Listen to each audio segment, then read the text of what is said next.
ಬನ್ನಿ ಬೆಂಡೆಕಾಯಿ ಕುರ್ಕುರೆ ಮಾಡೋಣ. ಈವ್ನಿಂಗ್ ಸ್ನ್ಯಾಕ್ಸ್ಗೆ ಅಥವಾ ಊಟಕ್ಕೆ ನಂಚ್ಕೊಳ್ಳೋದಕ್ಕೆ ತುಂಬ ಗರಿಗರಿಯಾದಂತಹ ಬೆಂಡೆಕಾಯಿ ಕುರ್ಕುರೆ ಮಾಡ್ಬೋದು. ಈಸಿಯಾಗಿ ಮಾಡ್ಬೋದು, ಮನೆಯಲ್ಲೆಲ್ಲರೂ ಇಷ್ಟಪಡ್ತಾರೆ, ಮಕ್ಕಳಿಗಂತೂ ತುಂಬಾ ಇಷ್ಟ ಆಗುತ್ತೆ. ಬನ್ನಿ ಯಾವ ರೀತಿ ಮಾಡೋದು ಅಂತ ನೋಡೋಣ. ನೋಡಿ, ಮುರಿದ ತಕ್ಷಣವೇ ಯಾವ ರೀತಿ ಗರಿಗರಿಯಾಗಿ ಬಂದಿದೆ ಅಂತ. ಈಗ ಫಸ್ಟು ಬೆಂಡೆಕಾಯಿನ ಈ ರೀತಿ ಕಟ್ ಮಾಡ್ಕೋಬೇಕು.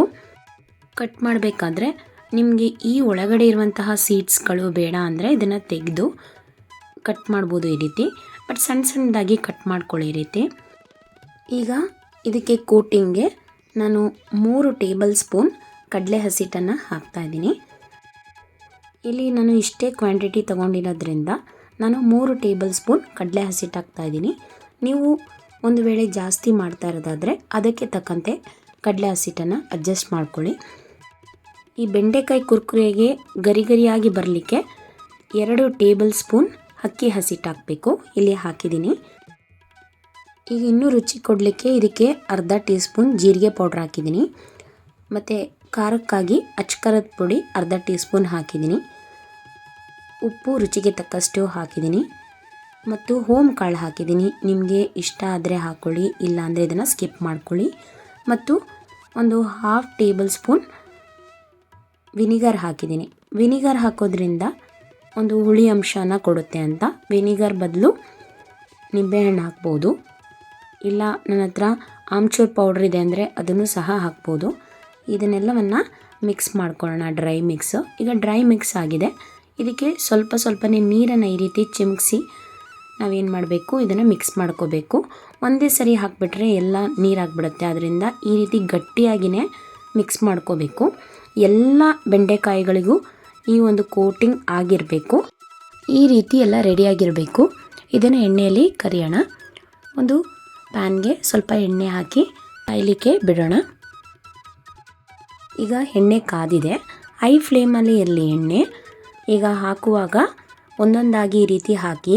ನೀವೇನಾದ್ರೂ ಹಾಗೆ ಹಾಕಿಬಿಟ್ರೆ ಎಲ್ಲ ಅಂಟ್ಕೊಂಡೇ ಇರುತ್ತೆ. ಅದರಿಂದ ಒಂದೊಂದಾಗಿ ಬಿಡಿಸಿ ಈ ರೀತಿ ಹಾಕಿದ್ರೆ ನಮಗೆ ಕುರ್ಕುರೆ ಥರ ಒಂದೊಂದು ಪೀಸಸ್ಗಳು ಸಪ್ರೇಟಾಗಿ ಸಿಗುತ್ತೆ.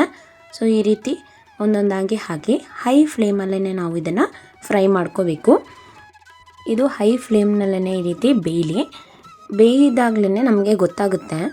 ನಾವು ಇದನ್ನು ತಿರುವು ಹಾಕುವಾಗ ಆ ಕೆಳಗಡೆ ಇರುವಂತಹ ಒಂದು ಕೋಟಿಂಗ್ ಏನಾಗಿರುತ್ತೆ, ಸ್ವಲ್ಪ ಗರಿಗರಿಯಾಗಿರುತ್ತೆ. ಸೊ ಮತ್ತೊಂದು ಕಡೆಗೆ ಈ ರೀತಿ ತಿರುವು ಹಾಕೋಬೇಕು. ಈ ರೀತಿ ತಿರುವು ಹಾಕೊಂಡ ನಂತರ ಎರಡೂ ಕಡೆನೂ ಚೆನ್ನಾಗಿ ಫ್ರೈ ಮಾಡ್ಕೊಳ್ಳಿ.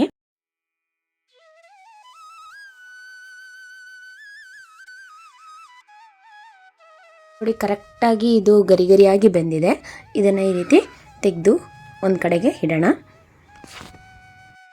ಖಾರದ ಪುಡಿ ಹಾಕಿರೋದ್ರಿಂದ ಒಂದೊಳ್ಳೆ ಕಲರು ಕೂಡ ಬರುತ್ತೆ ಮತ್ತು ಖಾರ ಕೂಡ ಇರುತ್ತೆ. ಮೊದಲೇ ಬೆಂಡೆಕಾಯಿ ಸ್ವಲ್ಪ ಸಪ್ಪೆಯಾಗಿರೋದ್ರಿಂದ ಇಲ್ಲಿ ಹುಳಿ, ಉಪ್ಪು, ಖಾರ 3 ಅಂಶಗಳನ್ನ ನೀವು ಸರಿಯಾಗಿ ನೋಡಿ ಹಾಕಬೇಕು. ನೋಡಿ, ಇನ್ನೊಂದು ಬ್ಯಾಚ್ ಹಾಕುವಾಗ ಫ್ಲೇಮ್ನ ಲೋ ಮಾಡಿಕೊಂಡು ಈ ರೀತಿ ಎಲ್ಲವನ್ನು ಹಾಕಿ ನಂತರ ಹೈ ಫ್ಲೇಮ್ನಲ್ಲೇ ಇದನ್ನು ಫ್ರೈ ಮಾಡ್ಕೋಬೇಕು.